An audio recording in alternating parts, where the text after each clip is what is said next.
Bud Hafley, the crew chief for Matt Crafton, is one of the coolest, calmest characters you'll ever see. You see him sitting on the pit box right there. I'm sure his blood pressure went up just a little bit because a number of crew members from the 33, almost as soon as Hornaday hit the wall up in turns 1 and 2, came down to pay their respects, if you will, to this 88 team. There were no punches thrown. There was no pushing or shoving. NASCAR officials were there to intervene very quickly.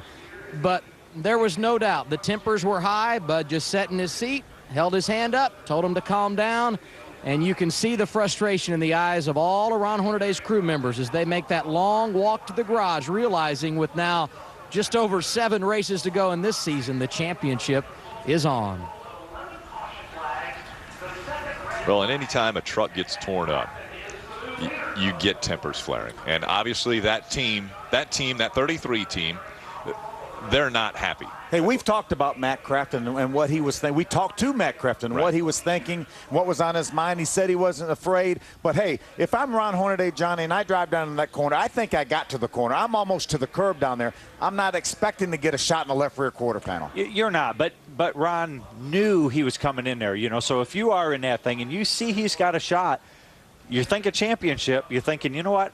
Even if he won the race, he's not hurting me in a point. So maybe I should give him a little bit of room. I mean, you could take both sides on this. I mean, if you're in the 33's camp, he definitely got in there, not on purpose. But if you're on the other side, he's like, look, you know what? He's trying to block me too. So you kind of see both sides on this little deal. Definitely, again, I don't think it was an intentional deal where Matt Crafton drove down in turn number 1 to try to take out Ron Hornaday. Let's hear from the cool customer, the crew chief for the 88, Bud Hafley.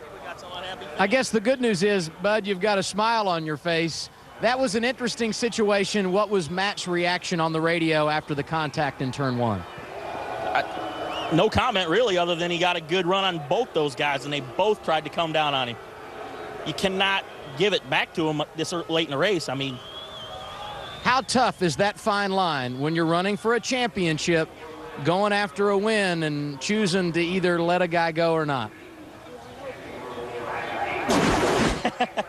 It's a fine line. But if you're under the guy, the spotter's got to tell him he's there. You have to. And now here you are, 4 laps, less than 4 laps to go. You're going to be in the lead for the restart. Can he hold him off? Because obviously the 30 and the 33 out front weren't able to hold Matt behind. Now we got to just hope the 5 don't do exactly the same thing. Get under us and same deal. Good luck. Thank you. Yeah, same deal. Just a little further down on the racetrack, we saw the 88 with a run. He gets down below. This is where Rick Corelli would say looking inside, wouldn't he? As a spotter for Ron You're going to Hornaday. hear that, and I'm sure he did hear that. You have to make the choice. The spotter's going to give you the information. You got to deal with the best that you think you know how to deal with it. Did he hear him probably say inside? Absolutely. He already knew that because he was going to crowd down that way. At that point in time, he needs to make the decision of what am I going to do, and he kept it tight. Yeah. You know, Johnny's exactly right now. And Johnny mentioned the fact that Ron Hornaday is racing for this championship, has a huge lead. Was that a situation where maybe he should have given him some more room? But, hey, last year at Phoenix, we had 2 guys racing for a championship, and they both wrecked at Phoenix. Oh, I'm sorry, one of those was happens Johnny. to be sitting right next to you. Exactly. We didn't wreck each other. That's right. That's right. No, but you tried to make it fair, didn't you?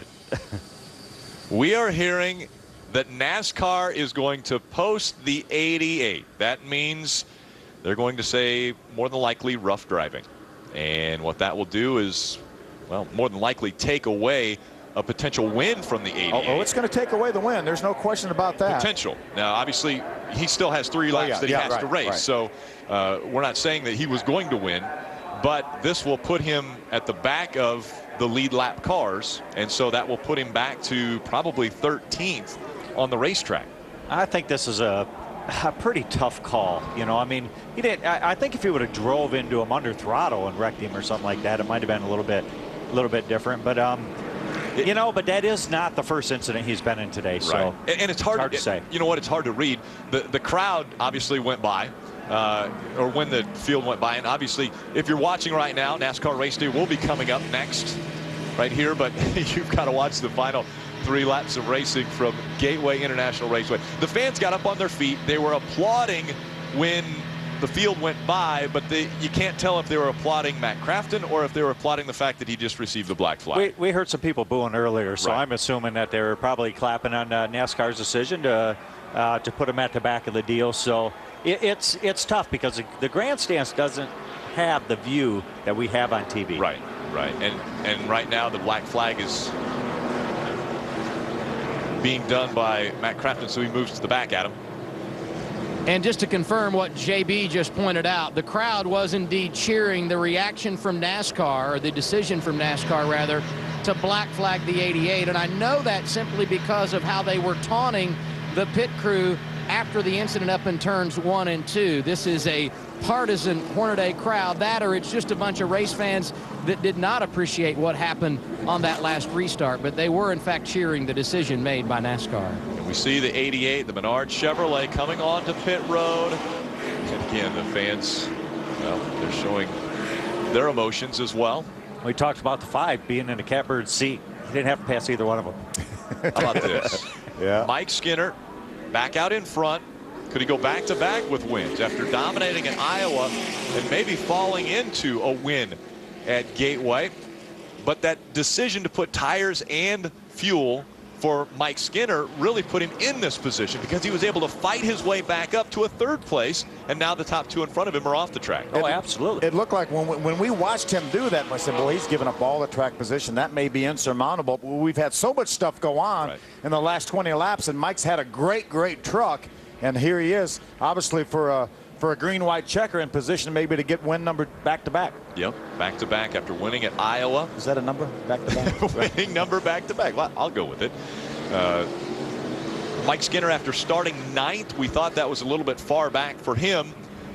Now up in front, he's got Johnny Sauter just behind him. And now we're seeing the 88 roll back off of his pit stall, and he'll make his way back out onto the racetrack. I'm sure that right now we've heard some emotional comments from a few different people, and I'm guessing that there might be steam coming out of the ears of the driver of that 88 truck right now.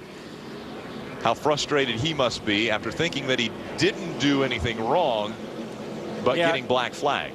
That puts that thing in such a tough scenario right there, whether he did something wrong or not. I think it probably was a couple of different things. One, he's been in a couple incidents today. Right. 2, he said he wasn't scared if anything was going to happen, and that just puts that puts everybody in a bad situation. And remember, he used to drive that truck for Kevin Harvick Incorporated. It was actually number 6 then with Goodwrench sponsorship.